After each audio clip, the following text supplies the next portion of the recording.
Reborn into this life, the very first thing I did was go to the hospital to end the pregnancy. In my previous life, I had stumbled upon a paternity test hidden in the study. Proof that my son, the boy I'd raised for decades, was not mine, but hers.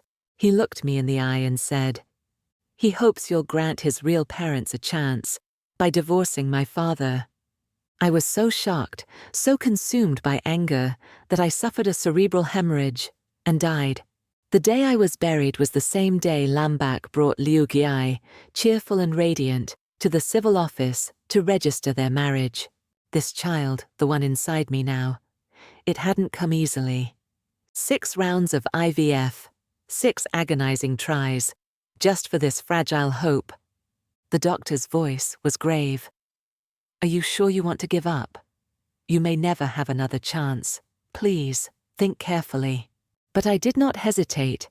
My answer was absolute. I wanted this baby gone. I begged the doctor, schedule the procedure as soon as possible. He knew how much I'd suffered. Artificial insemination is brutal, body and spirit alike.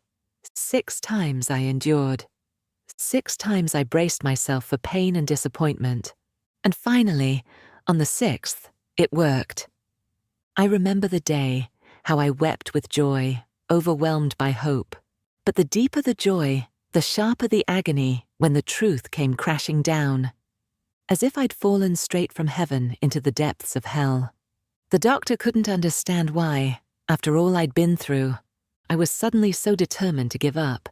He didn't know, he couldn't know. I had been reborn.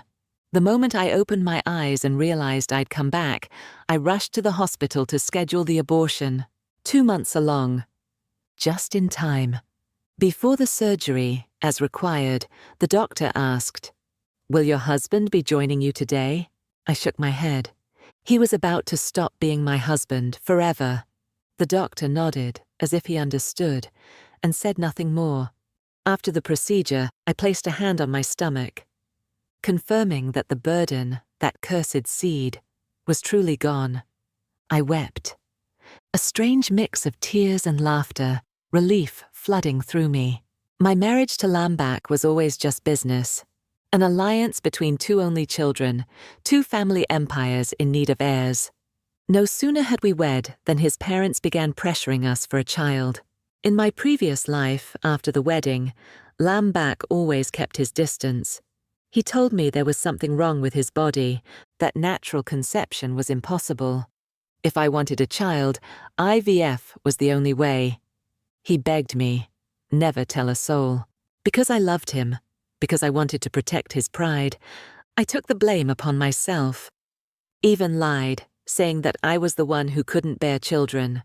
His mother, desperate for a grandchild, dragged me to every quack and herbalist she could find, forcing bowl after bowl of bitter medicine down my throat. Whenever my period neared, she would haul me to the hospital for yet another egg retrieval. On that cold operating table, those long, sharp needles pierced my body again and again, not only torturing my flesh, but shattering my spirit. Eventually, the mere sight of the hospital doors would send a wave of terror through me. But every time I was ready to give up, when the pain became too much, Nhac would look at me with those guilty eyes. I always believed it was sorrow, a glimmer of tenderness, rare and precious. Because of that fleeting gentleness, I gritted my teeth and forced myself to grow accustomed to fear. It was so hard, so incredibly hard, to finally become pregnant. And yet, the man who had always been so distant, so cold, was suddenly more delighted than I was.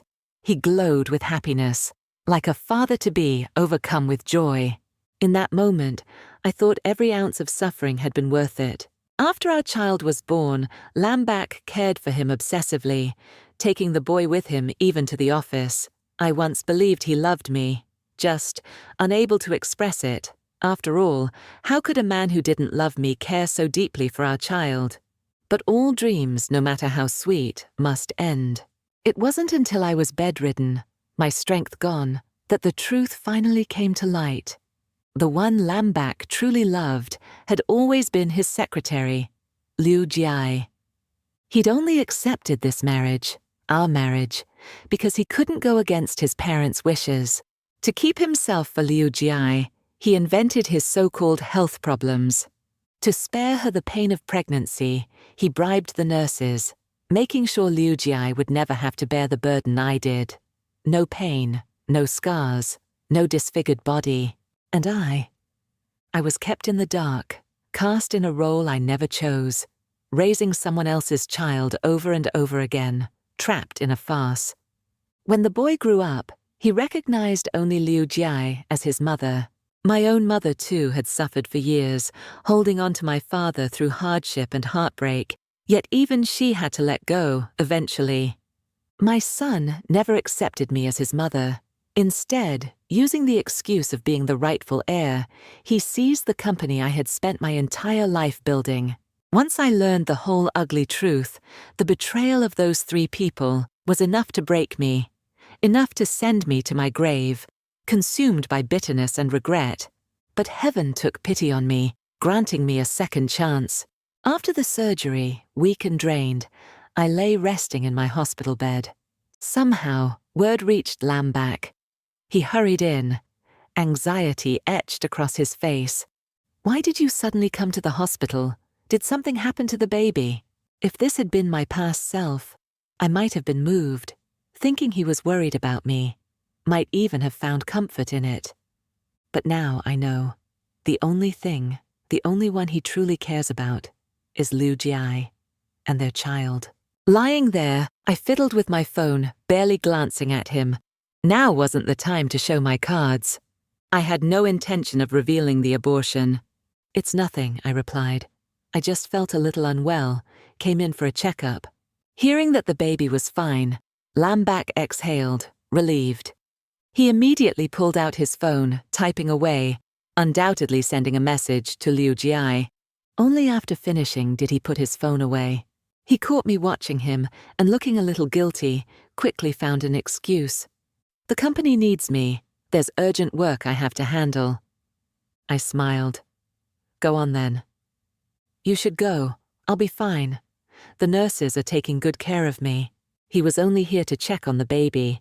Now that he'd gotten what he wanted, he didn't hesitate to leave. I watched his figure recede down the hallway and let out a bitter laugh. Had he even noticed the surgery notice, hanging in plain sight by my bed? If he'd cared even a little, he would have seen it. But he was in such a hurry, he didn't even glance my way. How foolish I'd been in my previous life, so blind to the truth. His indifference had always been there, yet I never saw it. It's true, when you're the one inside the story, you're always the last to understand. Half a month passed before I was discharged from the hospital. During all that time, Lambak never visited. Once in a while, he'd send a short message. "How's the baby?" And every time I'd reply, "The baby is healthy." That was all. Afterwards, silence. He never asked about me, never showed the slightest interest in how I was. As if the one who'd just undergone surgery was a complete stranger. It seems he really is looking forward to this child. Fine. I genuinely want to see his reaction when he finally discovers the baby is gone. To see exactly what expression crosses his face. When I returned home, the housekeeper gave me a strange look, as if wanting to say something, but held back. I was just about to ask what was going on when a sweet sing-song voice called from the doorway. "Auntie, today I'd like spicy chicken stir-fried with tofu. Make it extra spicy, please." The woman who walked in matched her sugary voice, smiling with dimples, radiating innocence. Liu Jia entered, slipping off her shoes with practiced ease, handing her purse behind her without even looking.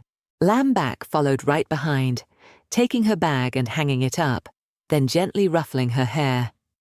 He asked, "Are you sure you can handle that much spice? Don't make me eat all the leftovers for you again." Watching them move in sync like this, it was obvious. This is how they'd been living, day after day, the whole time I was gone. The housekeeper stood awkwardly, glancing at me, unsure whether to speak or just disappear. Liu Jia and Lambak laughed together for a while. so wrapped up in their own little world, they didn't even notice me. Until suddenly, Liu Jia turned and gave a startled squeal. "Oh, you're back already, sister-in-law. I had no idea." Lam Bak's smile froze instantly. He instinctively stepped away from Liu Jia, his expression nervous. "When did you get discharged? Why didn't you tell me? I could have come to pick you up." His fake concern only made me feel sick. I couldn't help but reply coldly. "President Lam has so many important matters to attend to. How could you possibly have time to care about me? Maybe I got discharged at the wrong moment. Ruined your romantic dinner with your secretary." Liu Jiai's head snapped down, shoulders trembling as she whimpered, voice barely audible. "Please, sister-in-law, don't misunderstand. There's nothing between President Lam and me." Lam Bak stepped forward, shielding her behind him, his gaze growing colder by the second. "These days the company's been swamped with a big project. Liu Jiai's been working late with me, sometimes past midnight. She's a young woman. Coming home alone so late isn't safe, so I asked her to stay for a while. Don't overthink it." His eyes on me, hardening with each word.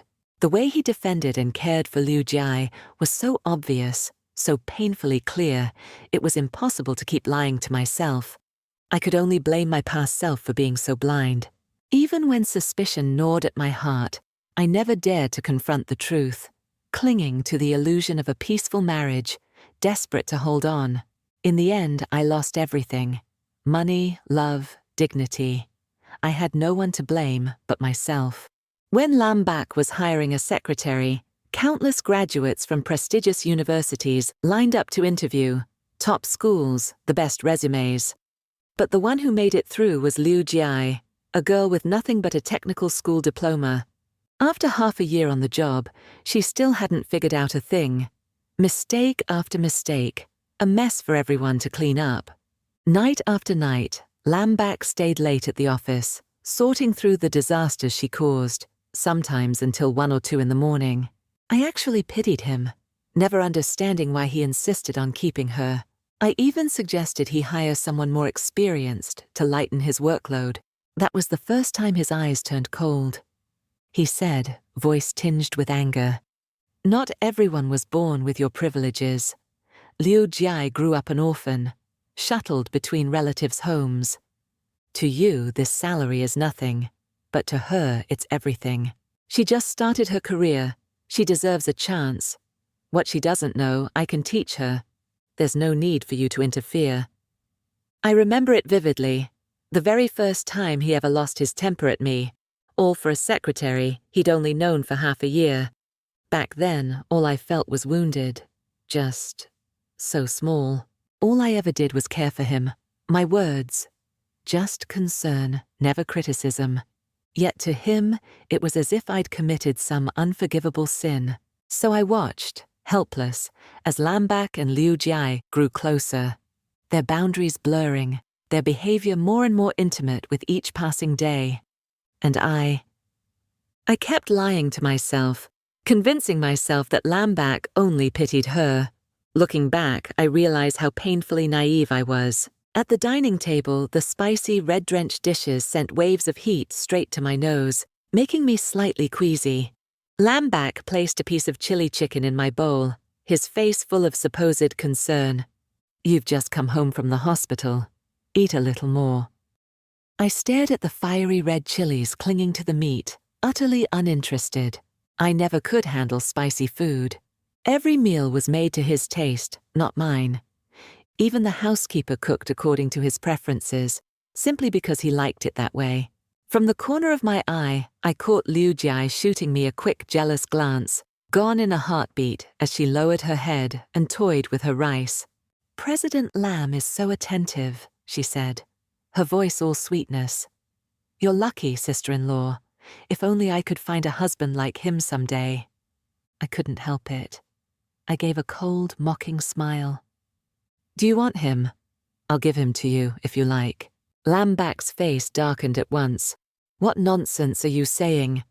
At that moment, the housekeeper hurried over with a bowl of plain porridge, placing it gently in front of me.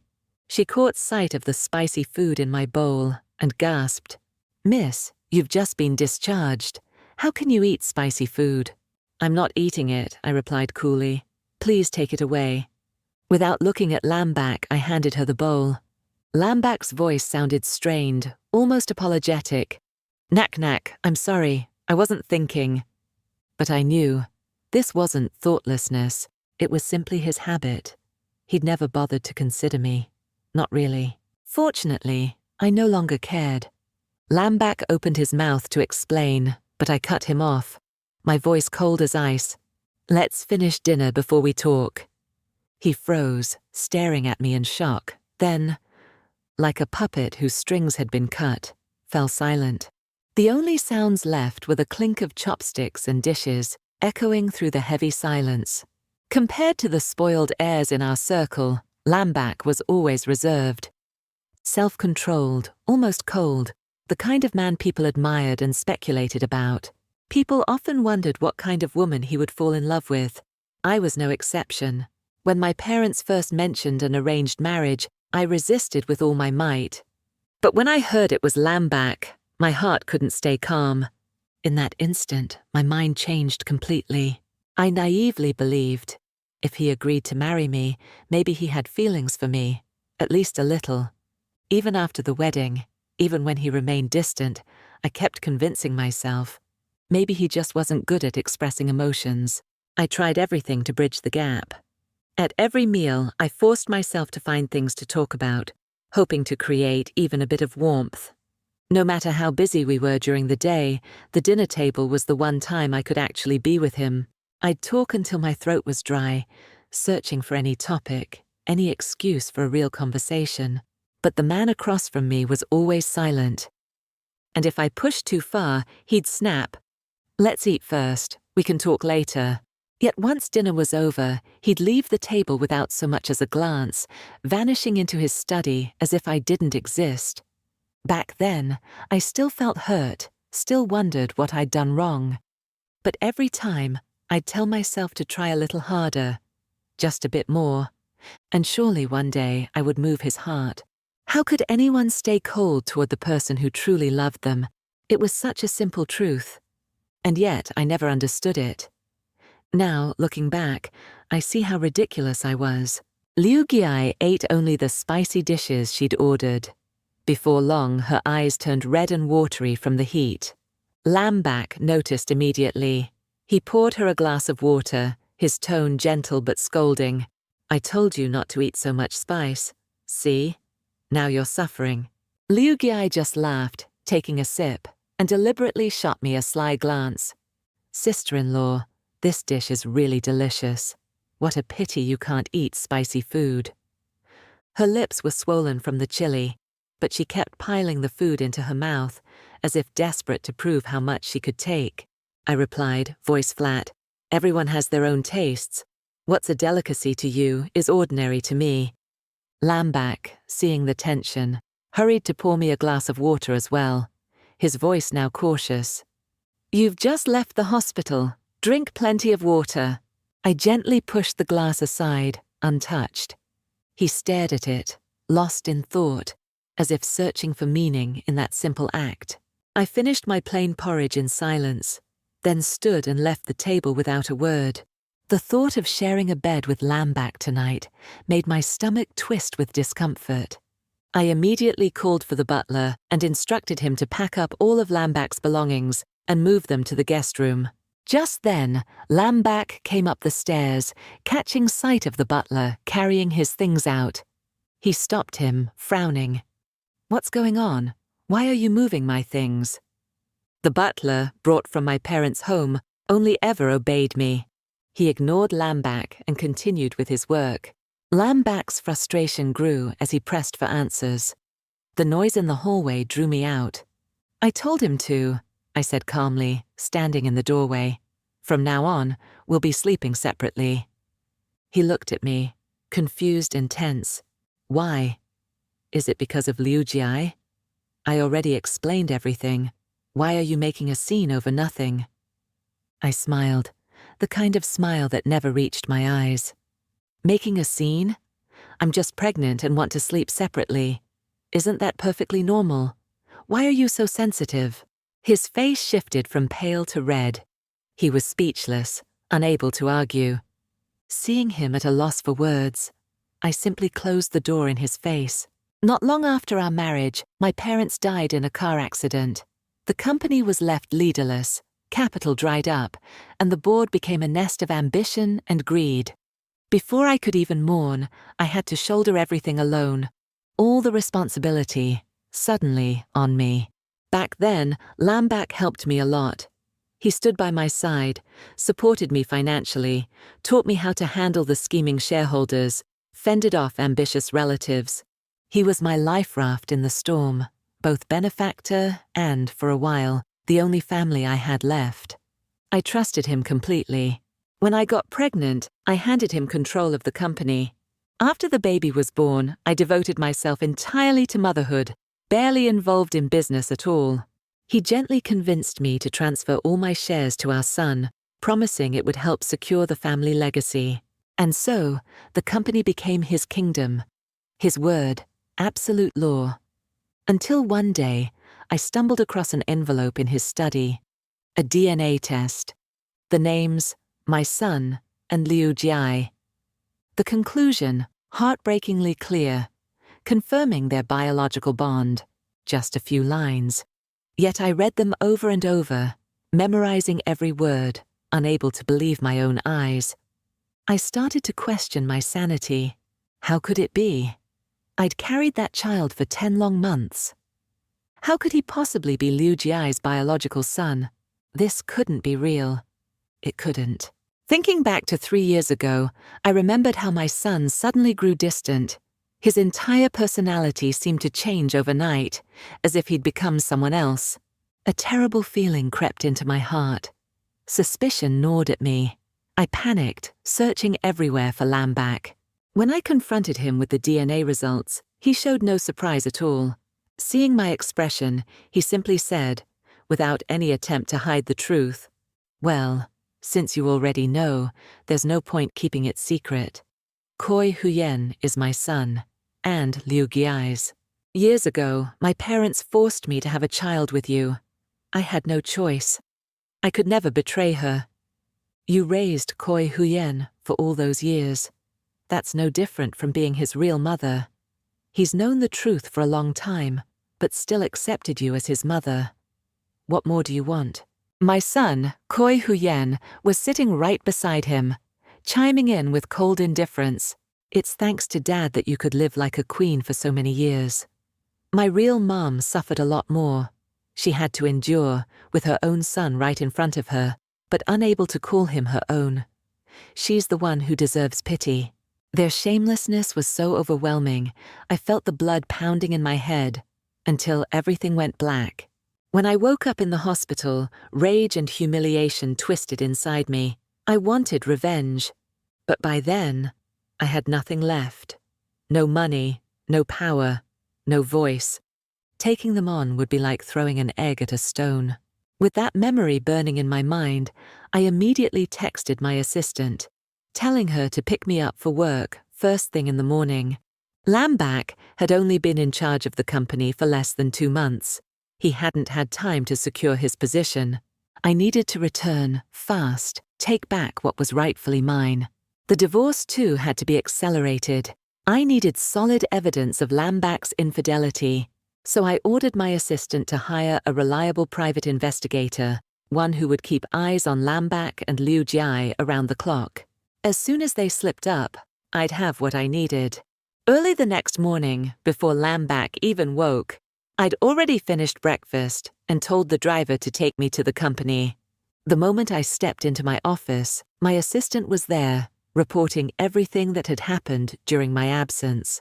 Then, ignoring his secretary's protests, Lambach burst in. "Why are you back at work all of a sudden? Didn't we agree? Let me handle the company. You just need to stay home and rest." I flipped through a stack of project files, my eyes never leaving the documents. "I was bored at home," I replied flatly. "Needed something to do." He frowned, trying to sound concerned. "I'm just worried you'll tire yourself out. Besides, there's a lot you don't know about the company.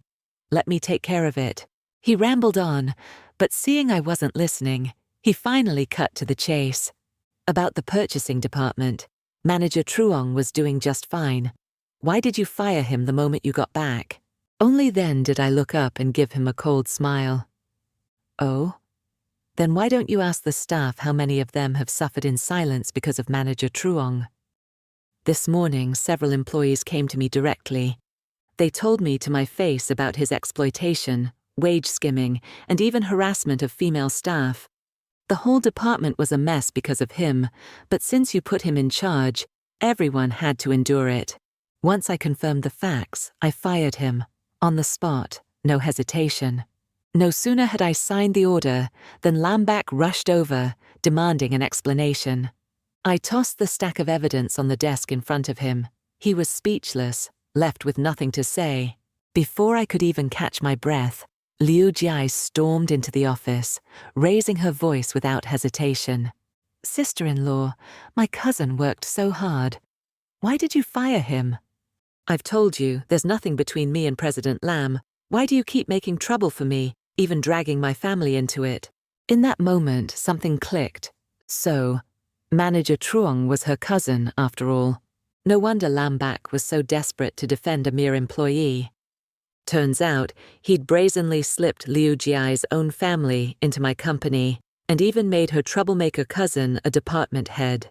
The audacity was unbelievable.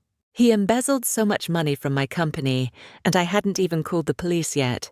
But here they were, thick-skinned enough to barge into my office, demanding explanations. Liu Jiai bit her lip, her voice sharp and shrill. "You can't just accuse someone like that just because you're rich. I know you've always looked down on me because of President Lam, but even if you want to make things difficult for me, why drag my family into it?" I could only laugh. Facing people like her, there was no point wasting words.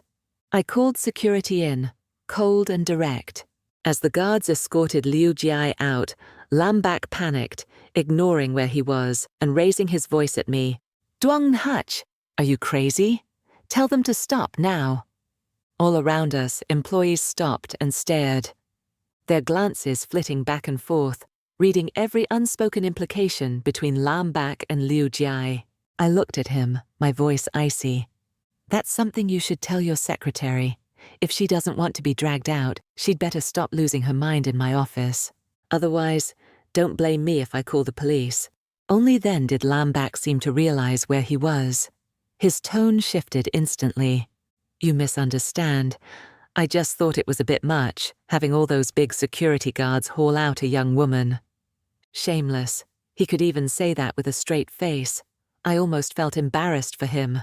He tried to say more, but I cut him off. "If you care so much, President Lam, why not bring her cousin over to your own company instead? Wouldn't that be easier?" Hearing this, Liu Jiai immediately turned to Nhac, eyes full of hope. He choked on his words, forcing out a reluctant agreement, his face stiff as if he'd just been slapped. The amount Manager Truong embezzled was no small sum. I was certain that no matter where he went, someone like him would always be a liability. These days, I was so busy I barely had time to breathe. Up before dawn, in bed later than midnight.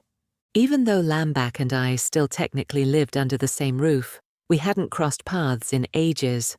I couldn't even remember the last time we'd spoken. The butler told me Nhac had tried to find me a few times, but each visit, I was either out or resting. I didn't care. There were more important things demanding my attention. The project I was overseeing was reaching its critical stage. Everyone at the company was working overtime. As the leader, I couldn't afford to slack off. So for several days, I moved into my office and slept there, just to keep up. Finally, when the project was approved and the partner officially signed the contract, I could breathe again. For the first time in days, I finished work on time. I was barely enjoying the relief when I got a call from Nhac's mother, asking me to come home with him for a visit. In my previous life, she never knew the truth about Liu Jiai and the child. After my death, when Nhac brought Liu Jiai home, she gave him a furious scolding and threw them both out of the house. After thinking it over, I decided to accept her invitation this time. Now that I'd regained my footing in the company, There was no need to keep pretending for Lambac's sake. This was a perfect opportunity to make things clear, once and for all. The butler mentioned that during the days I was gone, Lambac was hardly ever home either, often spending the night elsewhere. I tried calling him, but he never picked up.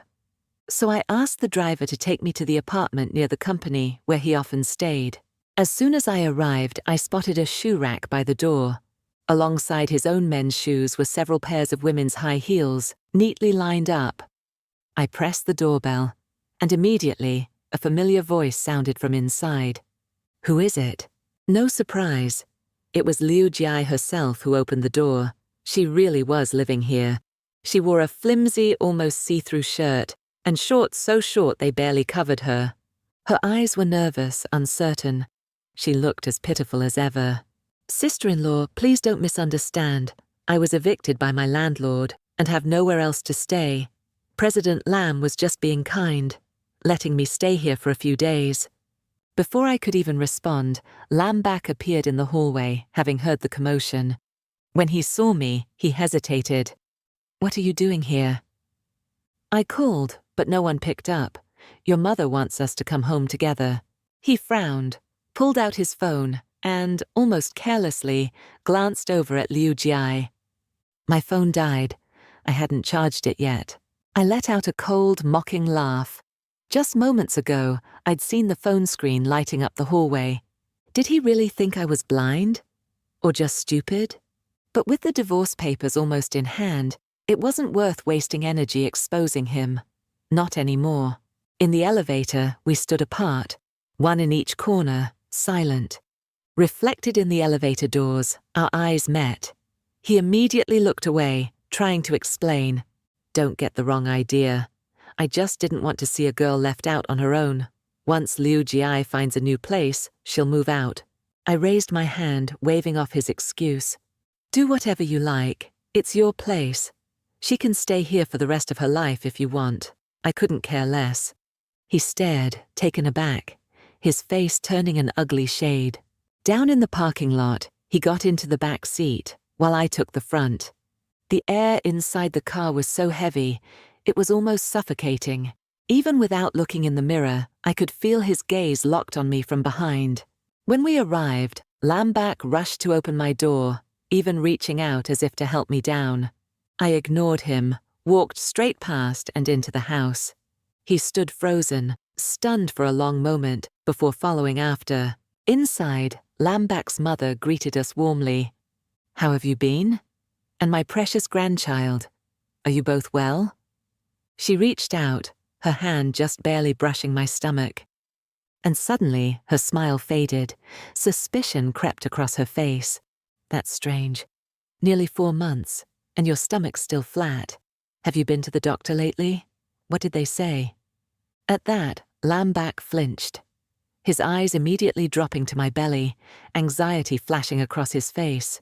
I calmly brushed her hand aside, my tone cool and even. "There's nothing to feel. The baby's been gone for a long time." "What? Are you insane? You got an abortion?" Both of their faces changed instantly. Shock, disbelief, anger. I looked at Lambac, watching his face pale and contort, and for the first time in a long while, I felt an indescribable sense of relief. "You want to know why I did it? Maybe your son could answer that better than anyone." His face turned ashen. "Let me explain. Please, it's not what you think." He stuttered, unable to find an excuse, sweat pouring down his face. He rushed toward me, trying to grab my arm. The moment he touched me, I jerked my hand away. Then, without hesitation, slapped him twice, hard, for all to see. Calmly, I took out a wet wipe and carefully cleaned where he'd touched me, then tossed the tissue on the floor. At the same time, a folder slipped from my hand. The divorce papers. The private investigator hadn't managed to capture photos of their intimacy yet, but he'd found evidence of Lambac bribing the nurses years ago. With this, if he didn't want to lose his name and career, if he didn't want to be ruined, he had only one option: walk away with nothing. When she learned the truth, Lam Bac's mother fired Liu Jia immediately and transferred all the shares to my name as compensation. Perhaps out of embarrassment, she didn't show up in person. Instead, she authorized a lawyer to handle everything. I didn't refuse. I could do without the people, but I would never do without the money. I thought Lam Bac would be looking forward to the divorce more than anyone. But no matter how long I waited, the signed divorce agreement never arrived. Instead, what showed up at my doorstep was Lam Bac himself, in the flesh. There he was, kneeling at the gates of the villa, silent and unmoving. The butler told me he'd arrived before dawn, kneeling there for hours. Passers-by stopped to watch, and soon someone recognized him as the CEO of Lam Corporation. Phones came out, videos went up. CEO of Lam Corp. Kneels for love, shot straight to the top of the trending searches. So even the rich can love, and still be rejected. Look how heartbreaking it is, they said. Who could be so cruel? A man kneeling for love, it's almost moving. Why can't I meet a man like that? Lam Bac's dark blue suit was stained with dirt, rumpled and askew. His eyes were bloodshot, red and wild. He looked utterly pathetic. I walked over slowly, curious to see what kind of show he'd put on this time. When he saw me, his eyes lit up, and he staggered to his feet. I know the thing with the baby was my fault, he said. My parents pressured me.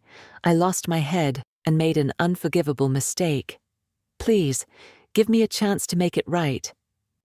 I thought I loved Liu Jia, but it wasn't until you left that I realized who I really loved. It's you. I've sent Liu Jia abroad. She'll never bother us again. The baby's gone, but it's all right. We can have another child, one that's truly ours. Who cares who garbage loves? Being loved by garbage only makes a person sick. As hope filled his eyes, I swung my handbag hard into his face. Not satisfied, I followed up with a solid kick, right where he most deserved it.